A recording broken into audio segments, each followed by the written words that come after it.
Salut, c'est Jim d'Airsoftland. Donc voilà, une nouvelle vidéo qui va parler donc des nouvelles Amoeba qui sont sorties.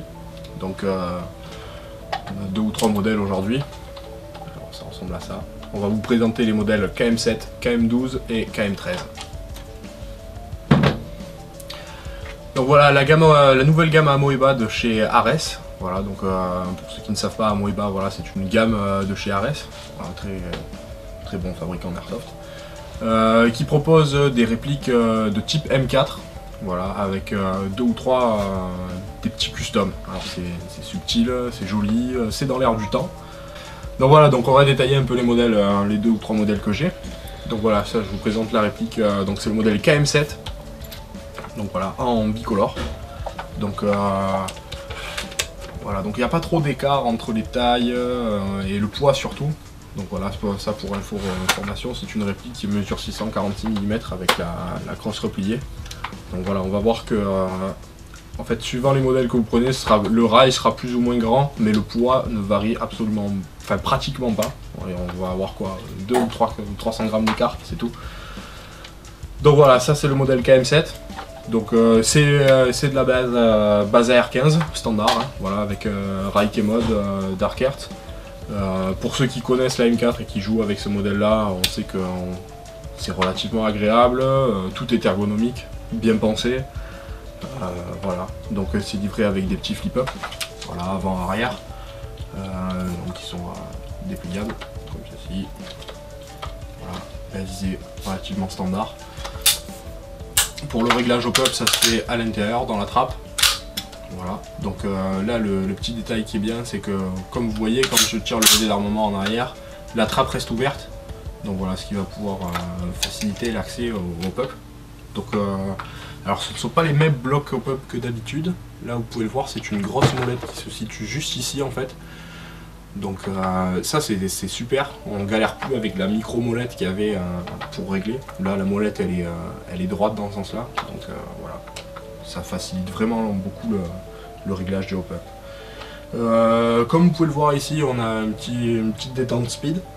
Donc voilà, ça fait partie justement des petites subtilités qui sont ajoutées par Ares, voilà, pour rendre la réplique un peu plus jolie. Alors pour rabattre la trappe d'éjection, hein, c'est le ball catch qui est ici, on appuie dessus, hop, ça revient. Donc voilà, ça c'était le modèle KM7. On va présenter un modèle un peu plus grand. Donc c'est le modèle KM12. Donc voilà, là qui est en coloris full black. Donc comme vous pouvez le voir, le rail est un peu plus grand. Alors il y a juste ça qui change. Toute cette partie là reste la même. La crosse ne change pas. Vous avez un amplificateur de son là, juste à l'avant, que vous pouvez dévisser pour venir y mettre un silencieux.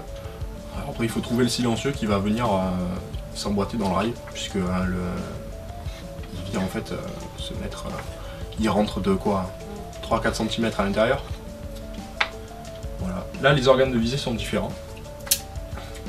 Donc c'est des organes de visée. Alors si on prend que le haut, ça fait penser à une AK. L'arrière aussi est différent. Là c'est un petit œilleton. On va déplier les deux. Voilà. Donc la différence avec les anciennes générations. Alors en fait ils ont modifié pas mal de trucs. La carte électronique à l'intérieur qui était présente sur les autres Amoeba a été changée. Donc voilà, là c'est la version 2. Le corps, le upper et le lower sont entièrement en métal. Donc voilà, ça c'est cool. Ça rajoute un peu de poids, le toucher est vraiment mieux. Voilà, c'est vraiment super. La réplique est, bah, je sais pas, ça a de la gueule quoi. C'est joli. Voilà, comme l'autre modèle, voilà, le réglage du hop-up exactement pareil. Petit détail aussi, la petite accroche sangle ambidextre. Voilà, donc ça c'est une attache QD. Donc voilà, vous pouvez l'enlever et le remettre à souhait. Ça évite de détacher la sangle. Là vous avez juste appuyé sur le bouton, vous larguez la réplique pour la poser, elle boit un coup ou recharger. Voilà, c'est cool. Chargeur, donc là c'est des chargeurs iCap qui sont livrés avec. Je trouve ça dommage. Dommage parce que c'est vrai que Ares ils proposent aussi des chargeurs low cap. Alors là c'est des chargeurs Stanag, hein. C'est du standard, donc gris avec la molette en dessous. Je sais pas, je trouve que c'est comparé aux autres chargeurs qu'ils proposent, comme ceux-là, les chargeurs polymères, je pense que ça aurait donné un meilleur style. Bon après, chacun ses goûts, il y en a qui préfèrent peut-être les Stanag à ces chargeurs-là. Bon, tout ça pour dire que la réplique avec les autres chargeurs, voilà, c'est déjà plus joli. C'est dans l'esprit quoi, je sais pas. Le truc qui est bien aussi, c'est que le grip, la poignée pistolet, est un peu, enfin je sais pas, on dirait comme une espèce d'élastique dessus. C'est un matériau un peu élastomère. Le grip est vraiment cool. On peut remarquer aussi que cette partie-là peut changer. Donc voilà, c'est quelque chose qu'on peut enlever en fait. Vous avez des dossets qui sont un peu plus larges ou des poignées avec, enfin, l'avant de la poignée avec un petit ergot ici qu'on voit souvent. Donc c'est des trucs qui sont interchangeables. Ça c'est pas mal. Voilà. Après pour des modèles un peu plus longs, on a carrément la KM13.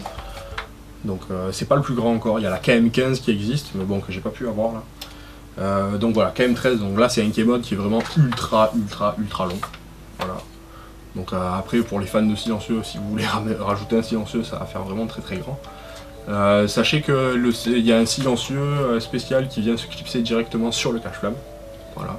Alors, je ne dispose pas de cet exemplaire aujourd'hui.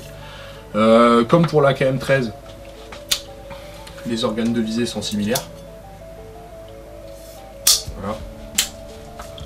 Donc voilà, modèle bicolore. Donc c'est un rail entièrement en aluminium. Le canon externe aussi est en aluminium. Donc ce qui fait qu'on a vraiment un poids réduit, ce qui va nous permettre d'avoir une maniabilité vraiment optimale. Voilà. Donc franchement moi je trouve que c'est le gros plus de ces répliques. On a une réplique qui est relativement grande et c'est pas très compact on va dire, mais bon ça pèse pas lourd quoi. Et ça c'est vraiment cool. Alors on a aussi 2 ou 3 accessoires qui sont vendus séparément, parce que Ares ont eu la géniale idée en fait de vendre des accessoires de la réplique en question. Donc on peut retrouver les crosses, donc voilà en 2 couleurs. Donc on a les crosses qu'on retrouve sur ces modèles là, donc avec butt pad à l'arrière. Et le truc qui est vraiment super sur ces crosses là, c'est que pour l'enlever en fait, vous avez carrément un bouton dédié. Alors pour ceux qui ont déjà essayé d'enlever des crosses standards M4, il fallait tirer un truc en extension, alors que là, juste on tire et on enlève la crosse. Après, si vous voulez, le bouton de réglage de la crosse se situe juste ici. Donc on a vraiment deux boutons dédiés, et ça c'est super. On force pas comme un âne avec un crochet ou avec une lame de couteau, surtout pour les crosses McPool. On a déjà vu, moi j'ai pas mal ripé sur les crosses McPool, c'est vrai que c'est au prix que ça coûte, c'est chiant. Voilà, donc la même crosse couleur black. Bon, c'est la même. Hein.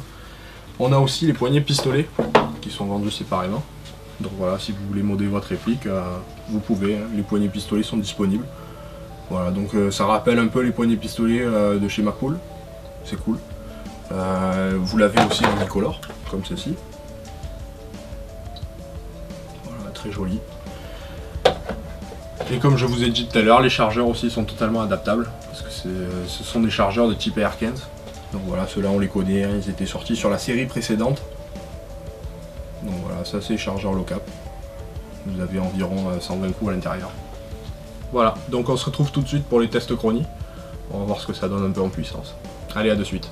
On va faire les tests chronie pour l'Ares Amoeba, donc j'ai pris le modèle KM13, donc c'est le plus grand. On nous annonce une puissance de 300 fps.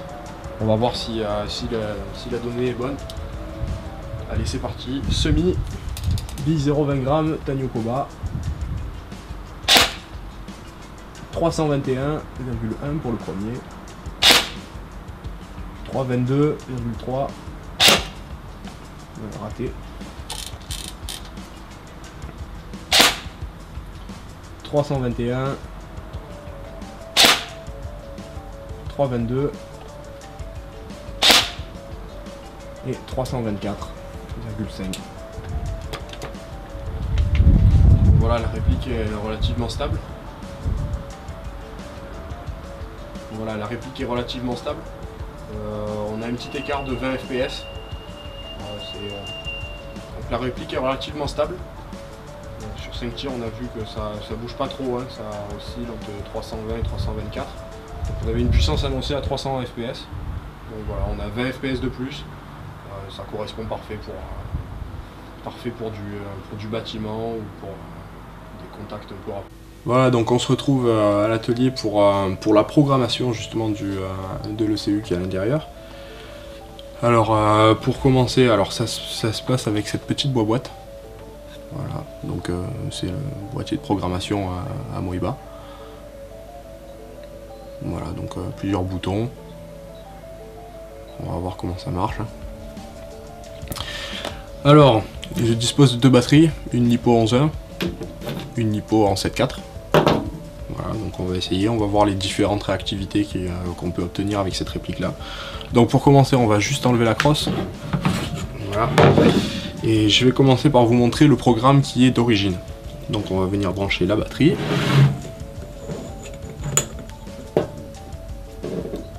Voilà. Donc la sécurité. On va passer en semi. En auto. Semi. Voilà. Donc là on peut constater que c'est un mode basique, hein. Donc sécurité semi-automatique. Alors après vous pouvez installer plusieurs modes. Donc on a donc celui qu'on vient de voir, le programme standard. On a aussi la sécurité, le semi et le burst de 3 coups. Nous avons la sécurité, le burst de 3 coups et l'automatique. Et nous avons que du semi. Donc sécurité, semi et semi. Voilà. Donc on va voir comment on fait pour changer ce mode là. Donc ça se passe avec le petit boîtier que je vous ai montré. Donc on a juste enlevé les petits capuchons qui sont dessus. Voilà. Donc on peut voir qu'on a une inscription ici AEG et batterie. Donc on va simplement venir connecter la réplique au boîtier. La réplique est connectée. La batterie, on la connecte au boîtier. Voilà, donc ça vient de biper. Donc vous voyez qu'une lumière s'est affichée sur le premier mode, donc Safe Semi Auto. Voilà, donc après avec la molette que vous voyez ici, on peut choisir en fait différents modes. Donc voilà, là il nous indique Safe Semi Burst de 3 coups. Safe Burst de 3 coups automatique. Semi. Bon voilà. Donc on va choisir voilà celui-là. Hein. Sécurité burst de 3 coups automatique. Voilà. On va venir choisir la batterie qu'on utilise avec. Donc c'est-à-dire là c'est une LiPo 7,4 volts, donc c'est 2 cellules. On va venir se mettre sur 2 cellules. La batterie vient d'être détectée. On appuie sur Enter. Voilà, ça clignote. Maintenant on n'a plus qu'à débrancher la batterie. La réplique. On vient connecter la batterie à la réplique. Et normalement, sécurité, burst de 3 coups. Donc vous voyez que j'appuie vraiment un coup sur la détente. Hein. Et automatique. Voilà. Donc c'est un mode que vous pouvez changer quand vous voulez. Donc du moment que vous disposez de la petite boîte magique. Voilà, bon, c'est pas très cher, hein, c'est accessible. Voilà, donc ça c'était le test avec une 7,4 volts. Maintenant on va essayer avec une 11.1, voir si ça tire plus vite. Donc on va déjà brancher comme ça. Alors on va d'abord faire le changement de batterie. Voilà, je viens de biper. On va se mettre sur 3 cellules. On appuie sur Enter. Voilà, on débranche. On vient connecter la batterie. burst de 3 coups. Et automatique. Donc vous voyez que franchement avec une lipo 11.1, si vous paramétrez avec le boîtier, ça devient vraiment très intéressant. Alors on va faire juste un test semi, voir si la réactivité est bonne. Donc voilà, je refais la même opération. On va mettre en semi. Voilà.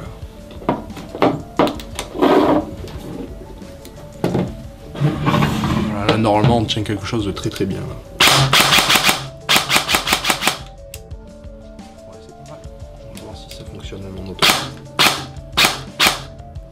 Ouais, c'est pas mal. Voilà, donc ça c'est vraiment l'avantage des nouvelles Ares Amoeba. Voilà, donc vous pouvez les retrouver au magasin, elles sont à vendre, elles sont disponibles. Voilà, cette vidéo s'achève.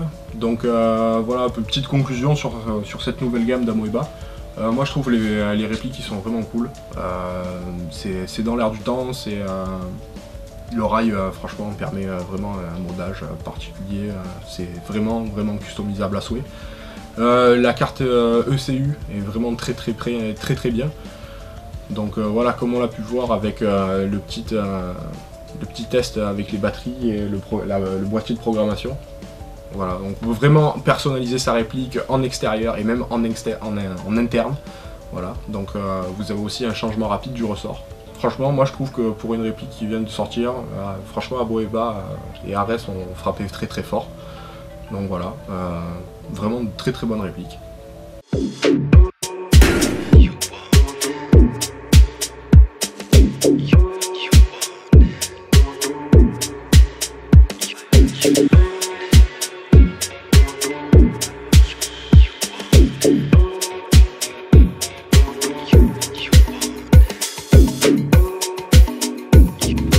On se retrouve bientôt pour la nouvelle vidéo. A plus!